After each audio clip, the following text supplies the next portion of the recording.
teman-teman semuanya, pada materi kali ini kita akan bahas tentang pembuktian, khususnya dalam perkara perdata. Jadi semuanya itu butuh bukti teman-teman ya, dan bukti itu nggak gampang. Apalagi untuk membuktikan dia cinta nggak sama kamu. Nah, dalam materi pembuktian, khususnya pembuktian perkara perdata kali ini yang akan saya bahas adalah tentang pengertian pembuktian, tentang teori pembuktian, dan juga alat-alat bukti apa saja sih yang ada dalam perkara perdata. So, teman-teman keep on watching. Nah, pembuktian itu apa sih? Pembuktian itu sebenarnya adalah proses menyajikan alat bukti, yang mana alat buktinya harus sesuai dengan ketentuan hukum, disajikan dalam proses persidangan di hadapan hakim oleh para pihak yang berperkara. Nah, nanti pembuktian itu akan menjadi dasar dalam hakim membuat keputusan. Dalam proses persidangan perkara perdata, para pihak yang berperkara akan melakukan proses pembuktian. Yang pertama dilakukan oleh penggugat, di mana dia harus menyajikan alat-alat bukti untuk mendukung dalil-dalil dalam gugatannya. Kemudian dilanjutkan oleh pembuktian dari pihak tergugat. Dalam proses pembuktian sendiri ada teori pembuktian atau yang dikenal dengan nama asas actori incumbent probatio, atau siapa saja yang mendalilkan sesuatu maka dia yang harus membuktikan. Jika kita lihat dari rumusan pasal tersebut, berarti baik penggugat ataupun tergugat punya kewajiban untuk melakukan pembuktian. Jika penggugat melakukan pembuktian atas dalil-dalil gugatan yang dia tuduhkan kepada tergugat, maka tergugat juga harus membuktikan bantahan-bantahan atau jawaban-jawaban dari dalil-dalil gugatan yang diajukan dan dituduhkan kepada tergugat sendiri.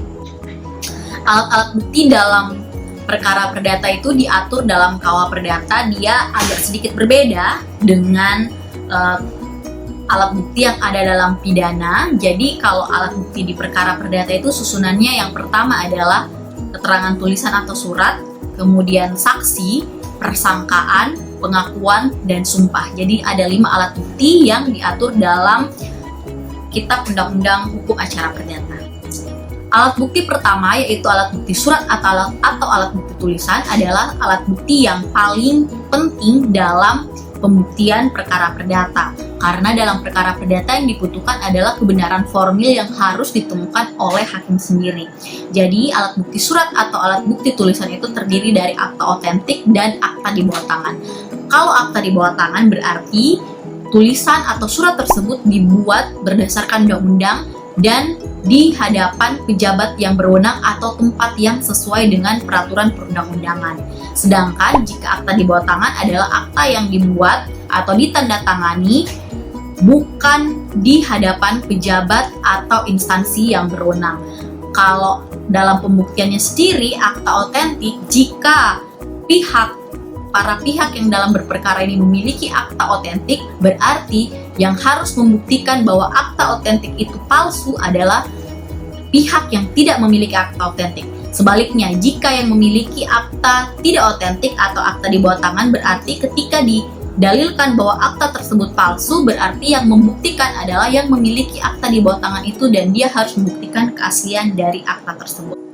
Alat bukti yang kedua adalah saksi. Nah, saksi ini sama seperti di perkara pidana. Saksi di perkara perdata juga, yang pertama syaratnya harus lebih dari 1, karena sesuai dengan asas ulus testis nullus testis, satu saksi bukan saksi.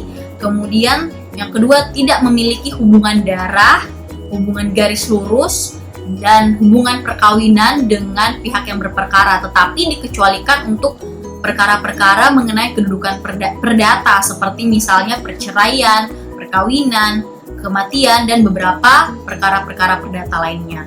Kemudian tidak boleh saksinya itu di bawah umur dan mengalami gangguan kejiwaan. Alat bukti yang ketiga yaitu persangkaan atau vermodens.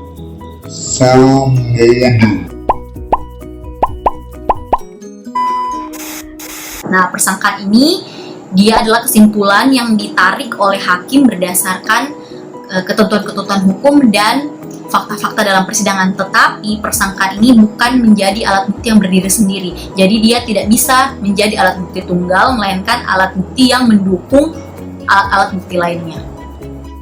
Alat bukti yang keempat yaitu pengakuan. Nah, pengakuan sendiri adalah pernyataan yang diberikan secara lisan atau secara tertulis yang isinya itu membenarkan atau mengakui dalil dari lawan berperkara.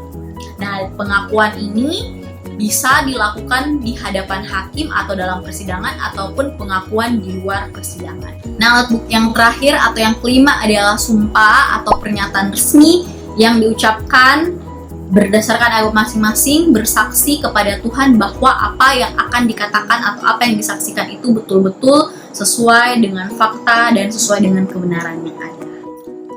Nah, teman-teman, itu tadi materi tambahan untuk materi inisiasi tuton pada sesi ke-7 ini. Semoga materi ini dapat membantu teman-teman mengerjakan tuton dengan lebih baik dan menambah pengetahuan teman-teman mengenai proses beracara, khususnya pembuktian dalam perkara perdata. Jika ada yang ingin ditanyakan, silakan komen di bawah sini. Jangan lupa di subscribe dan terima kasih.